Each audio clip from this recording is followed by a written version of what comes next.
얼마 전에 40대 여성분이 저희 병원에 찾아오셨는데 하루에 빵 몇 조각, 사과 한 접시, 몸에 좋은 매실청 정도만 마시고 하루를 버티고 매일 1시간씩 운동도 열심히 하는데 살은 빠지지 않고 오히려 뱃살만 늘었다고 하시더라고요. 식사량만 따져보면 성인 여성의 1일 권장량 칼로리보다 훨씬 적게 먹는데 왜 살이 빠지지 않고 오히려 살이 찌는 걸까요? 혹시 여러분도 이렇게 적게 먹고 운동까지 하는데도 체중이 줄지 않아서 답답했던 적 당연히 있으시죠? 그런데 적게 먹고 운동해도 살이 찌는 이유는 따로 있습니다. 바로 끊임없이 분비되는 지방 저장 호르몬 때문인데요. 이 호르몬을 제대로 조절하는 방법만 알면 배불리 먹어도 체중 감량을 더 빠르게 할 수 있습니다. 여러분이 그동안 다이어트 효과를 못 봤던 진짜 이유와 운동 없이도 요요 걱정 없이 평생 써먹을 수 있는 다이어트 방법을 알려드릴 테니까 이 영상 끝까지 시청해주세요. 먼저 그동안 여러분이 다이어트를 할수록 요요를 거듭하면서 살이 빠지기는커녕 다이어트 전보다 살이 더 많이 찌게 됐던 이유부터 짚고 넘어가 볼게요. The Biggest Loser라는 미국 다이어트 프로그램이 있었는데요. 초고도 비만이었던 참가자들이 하루에 1500칼로리 식단과 하루 최대 7시간 운동을 해가면서 체중을 뺐기 때문에 엄청난 인기를 끌었고 그중 가장 많이 감량한 사람은 3억 원의 상금을 받기도 했어요. 하지만 6년 후에 프로그램 참가자들을 추적을 해봤더니 대부분 원래 체중으로 돌아가 있었다는 연구 결과가 있었어요. 한두 명도 아니고 거의 대부분에게 요요가 온 이유는 무엇일까요? 이 다이어트 방식에는 엄청난 오류가 있었기 때문인데요. 바로 칼로리의 함정에 빠진 거예요. 많은 분들이 다이어트를 섭취 칼로리에서 소비 칼로리를 빼면 그것이 체지방이라고 생각을 하시죠. 그래서 적게 먹고 많이 움직이면 살이 빠질 거라고 믿어왔었죠. 그런데 아닙니다. 섭취 칼로리를 줄이면 우리 몸은 에너지 부족을 느끼고 기초 대사량을 낮춰서 소비 칼로리까지 함께 줄여버려서 체지방이 빠지지 않는 절약형 몸으로 바꿔버립니다. 기초 대사량은 우리가 가만히 있어도 숨쉬고 체온 유지하고 소화하는 데 필요한 최소한의 에너지예요. 여러분도 헬스 트레이너에게 기초 대사량이 떨어지면 안 된다라는 잔소리를 자주 들으셨을 거예요. 저도 환자한테 같은 소리를 많이 하기도 하고 저도 듣기도 하는데 아무튼 기초 대사량이 탄탄해야 다이어트 할 때도 살이 잘 빠지고 유지도 쉽습니다. 그런데 섭취 칼로리를 너무 줄이면 몸이 에너지를 아껴 쓰기 위해서 기초 대사량 자체를 낮추는 일명 대사 적응 현상이 생겨버려요. 이건 수십 년 전부터 연구를 통해서 입증해온 사실인데요. 하버드 공중보건대학의 연구에서도 이렇게 칼로리에만 집착하는 다이어트는 근육량이 줄고 살이 잘 찌는 체질이 된다고 경고하고 있어요. 뿐만 아니라 1940년대 미네소타 기아 실험에서도 하루 1500칼로리 이하로 제한했을 때 참가자들 기초 대사량이 최대 40%까지 떨어졌다고 하는데요. 그러니까 칼로리만 줄이는 다이어트는 오히려 몸을 절약형으로 만들어 요요가 쉽게 오게 되는 원인이 되는 거죠. 결론적으로 단순히 덜 먹고 많이 움직이는 것만으로는 부족합니다. 이제는 여러분의 몸이 지방을 저장하는 호르몬을 어떻게 조절하느냐에 따라서 다이어트 효과가 달라질 수 있어요. 지금부터 이 지방 저장 호르몬을 어떻게 관리해야 체지방을 효과적으로 줄이고 쉽고 빠르게 다이어트에 성공할 수 있는지 하나하나 알려드릴게요. 자, 이제 다이어트 성공의 핵심 포인트, 지방 저장 호르몬이라 불리는 인슐린에 대해 본격적으로 이야기를 해볼게요. 인슐린이 도대체 왜 체중 증가와 요요 현상을 불러오는지 알게 되면 여러분의 다이어트 전략도 훨씬 똑똑해질 거예요. 먼저 인슐린이 어떤 일을 하는지부터 쉽게 설명해 볼게요. 우리가 밥이랑 빵 같은 탄수화물을 먹으면 이게 몸 안에서 포도당이라는 당분으로 분해가 돼서 혈액 안으로 들어가요.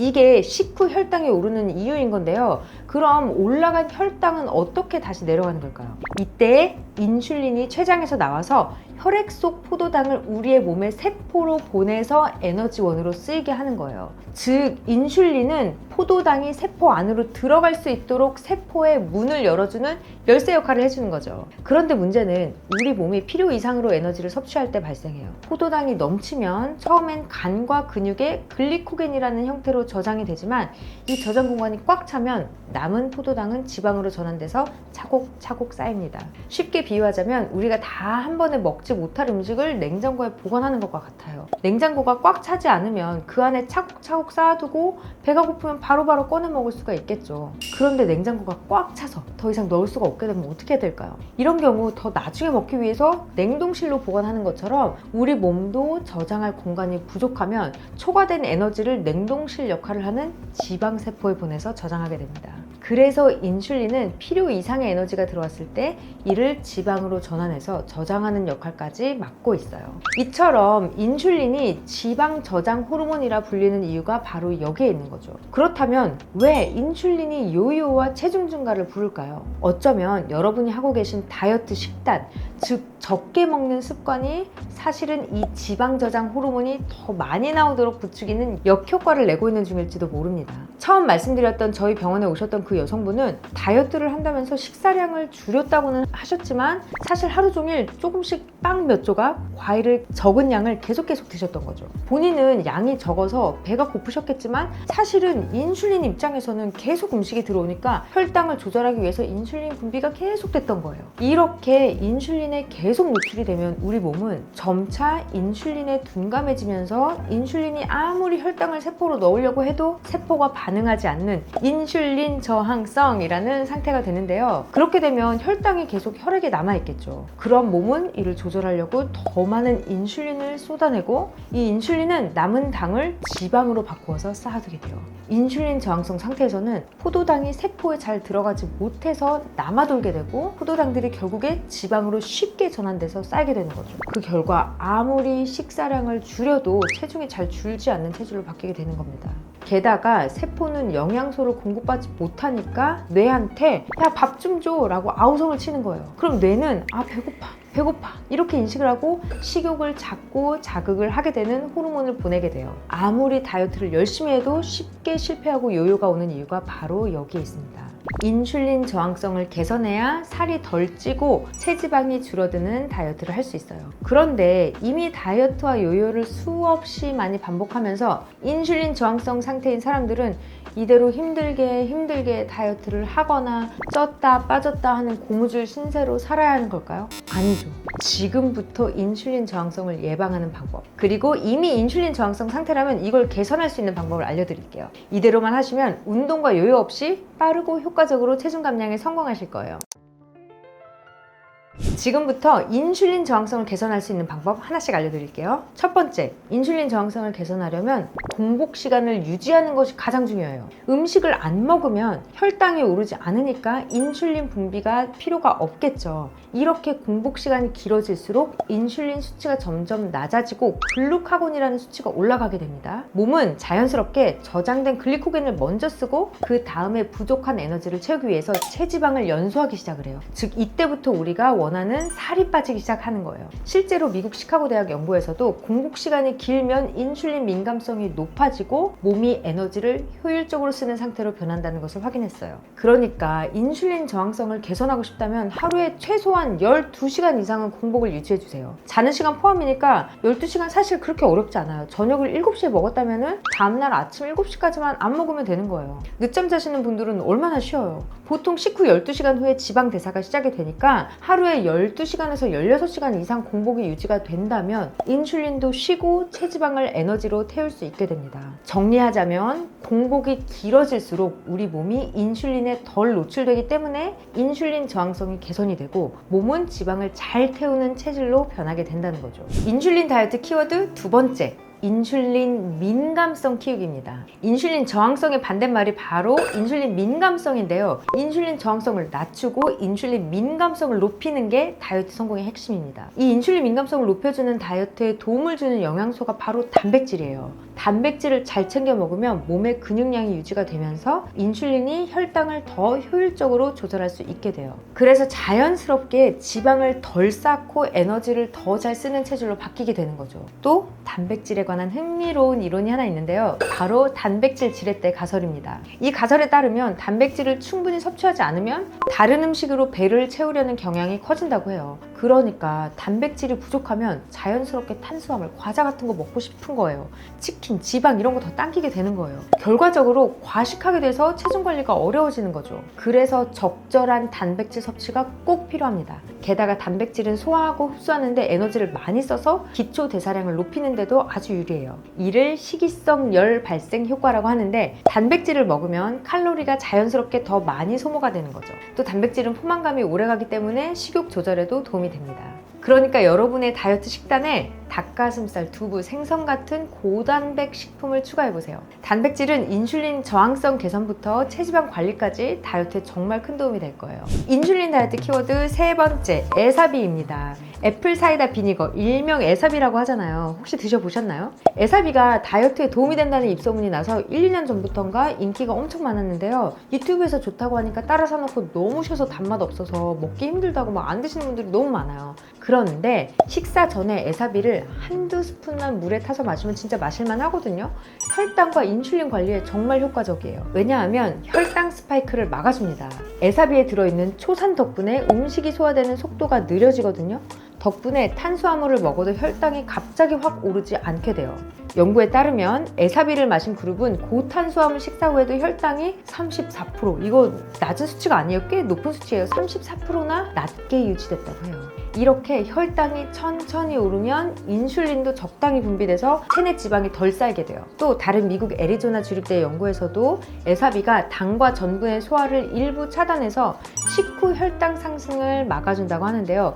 연구진에 의하면 에사비는 인슐린 저항성이 있는 사람들에게서 인슐린이 더 효율적으로 작용하도록 도와줬다고 해요. 그러니까 아침이나 점심 식사 전에 에사비를 물에 한두 스푼 타서 한번 마셔보세요. 혈당도 안정적이고 포만감도 오래가니까 다이어트 습관으로 아주 강추입니다. 맛도 계속 먹다 보면 마실만해요. 인슐린 다이어트 키워드 네 번째, 거꾸로 식사법입니다. 보통 우리가 식사를 할 때 밥을 먹고 고기나 채소 반찬을 먹는 게 일반적이죠. 밥을 먼저 푸게 돼 있어요. 그런데 이 순서를 바꾸는 것만으로도 혈당과 인슐린 관리를 쉽게 하는 엄청난 효과가 있어요. 이 거꾸로 식사법은 탄수화물보다 단백질과 식이섬유를 먼저 먹는 게 핵심인데요. 저 같은 경우는 무조건 식이섬유를 먼저 먹어요. 예를 들면 밥 먹을 때 김치를 먼저 드시는 거예요. 그리고 나서 고기를 먹고 그 다음에 밥을 먹는 식이에요. 이렇게 단백질과 채소를 먼저 섭취하면 혈당이 급하게 오르지 않으니까 혈당 스파이크가 덜 생기면서 인슐린도 안정적으로 분비되게 됩니다. 처음에는 조금 어색할 수도 있는데요. 하다 보면은 이게 굉장히 쉬워져요. 그리고 밥이 왔는데 이 야채가 없으면 약간 불안하기도 해요. 그래서 이 습관이 정말 중요한 건데요. 나는 이게 효과가 있나라는 생각이 들 수도 있지만 실제로 코넬 의과대학의 연구에서도 거꾸로 식사법의 효과가 입증이 됐어요. 단백질과 채소를 먼저 먹은 그룹은 탄수화물을 먼저 먹은 그룹보다 혈당이 식사 후에 30분, 60분, 120분 후에 각각 29%, 37%, 17%더 낮았고 인슐린 수치도 안정적이었어요. 요즘 혈당 다이어트가 유행하면서 많은 다이어트 유튜버 분들이 연속 혈당 측정기를 달고 이 식사법의 효과를 실험해보는 쇼츠를 진짜 많이 올리시거든요. 식전에 양배추 한 줌을 먼저 먹는 것만으로도 식후 혈당 스파이크를 막는 효과를 보신 분들도 있더라고요. 저는 그래서 요즘에 어떻게 하냐면 오이를 썰어서 갖고 다녀요. 그래서 밥 먹기 전에 오이 한 몇 입 먹어요.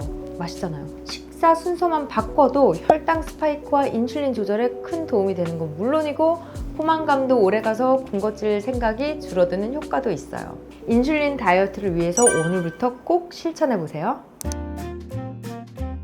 자, 지금까지 인슐린 저항성을 개선하고 살을 더 빠르고 효과적으로 뺄 수 있는 전략을 알려드렸는데요. 대부분 다이어트를 할 때 자꾸 덜 먹고 운동만 열심히 하면 된다고 생각하기 쉽지만 이 방식은 사실 오래 가기 힘들어요. 일시적으로 살이 빠졌다가 금방 돌아오는 요요가 찾아오기 십상이고 몸은 자꾸 지치죠. 그래서 다이어트는 똑똑하게 해야 돼요. 살을 찌게 하는 호르몬을 이해하고 혈당과 인슐린을 잘 조절하는 습관을 만드는 것이죠. 오늘 알려드린 인슐린 다이어트법대로 한다면 굳이 억지로 덜 먹지 않아도 우리 몸이 스스로 지방을 태우는 상태가 될 거예요.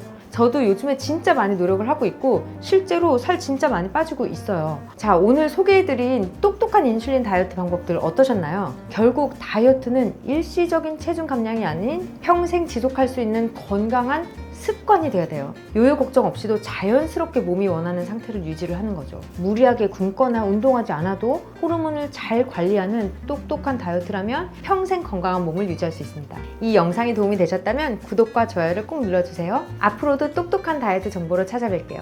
여러분의 건강한 다이어트를 응원합니다. Love yourself, love your body. 오늘도 당당하게 감사합니다.